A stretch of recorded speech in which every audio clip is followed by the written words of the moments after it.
Delhi high court ने आज एक अहम फैसला दिया है जिसमें दिल्ली दंगों के आरोपी 3 छात्र, एक 24 साल के आसिफ इकबाल तन्हा है, 31 साल की देवांगना कलीता और 32 साल की नताशा नरवाल, ये दोनों पिंजरा तोड़ एक्टिविस्ट हैं और जेएनयू के छात्र हैं। इन तीनों को बेल दे दी है और इन तीनों को बेल मिली है यूएपीए का जो केस था FIR 59, जो कि इस बात की तफ्तीश कर रही थी FIR कि किसने और किस तरीके से दिल्ली दंगों की साजिश गढ़ी थी।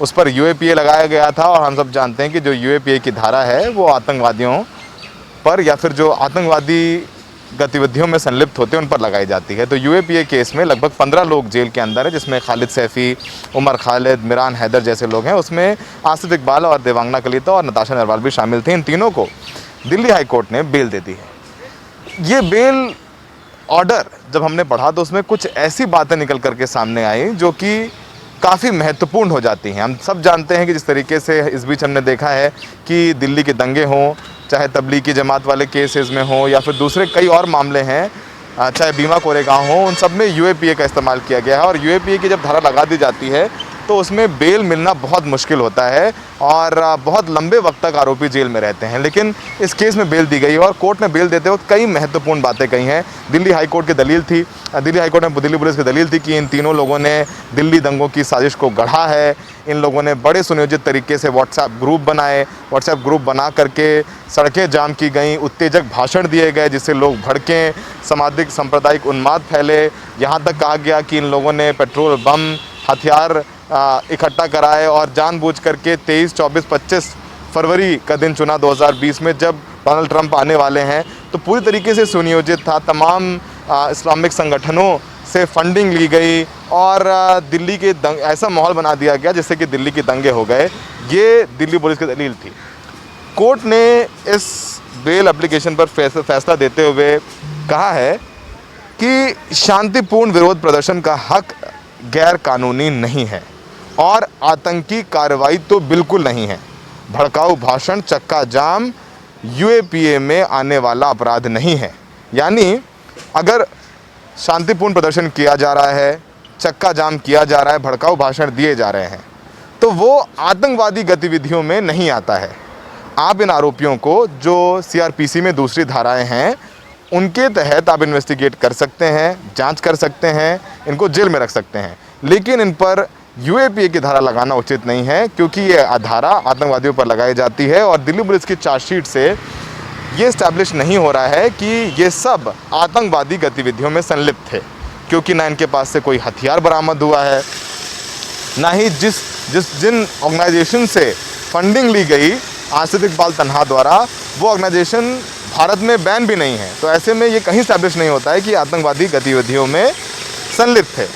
कोर्ट ने यह भी कहा कि कॉलेज छात्रों के प्रदर्शन से हमारे राष्ट्र की बुनियाद कांपने नहीं लग सकती है। यूएपीए आम अपराधों के लिए नहीं बना है। और ये सब कॉलेज स्टूडेंट्स हम जानते हैं कि लोग प्रदर्शन कर रहे थे दिल्ली में, शाहीन बाग हो या नॉर्थ ईस्ट दिल्ली में देखा जाफराबाद, जहाँ दंगे भड़के थे वहाँ पे सड़कें जाम की गई थी और विरोध था नागरिकता कानून के खिलाफ।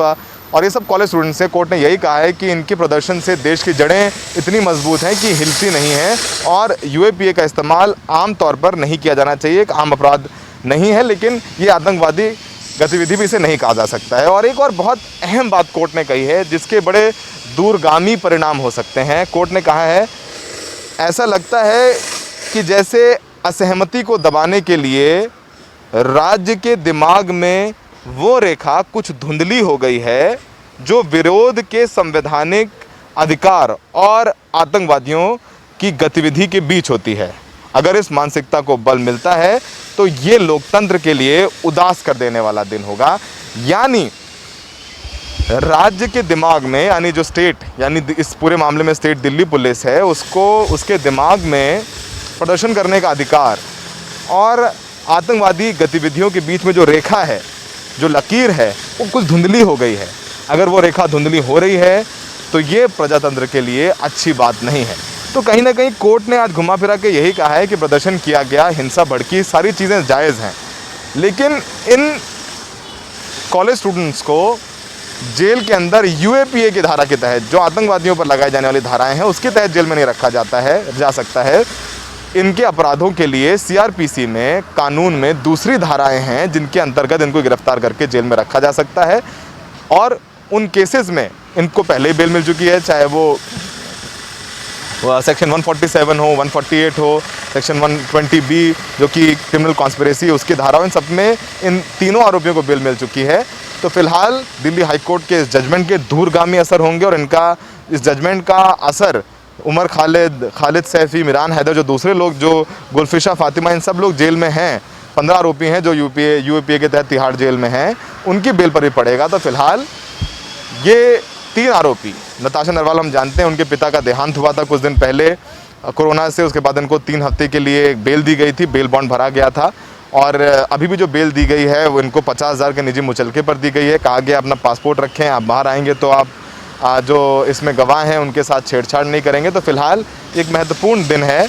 इस जजमेंट के बाद आसिफ इकबाल तन्हा, देवांगना कलीता और नताशा नरवाल को बेल मिल चुकी है। और इस जजमेंट का उल्लेख यूएपीए के दूसरे केसेस में भी लगातार किया जाएगा। सहयोगी मनु नायर के साथ दिल्ली हाई कोर्ट से सौरभ शुक्ला, NDTV इंडिया।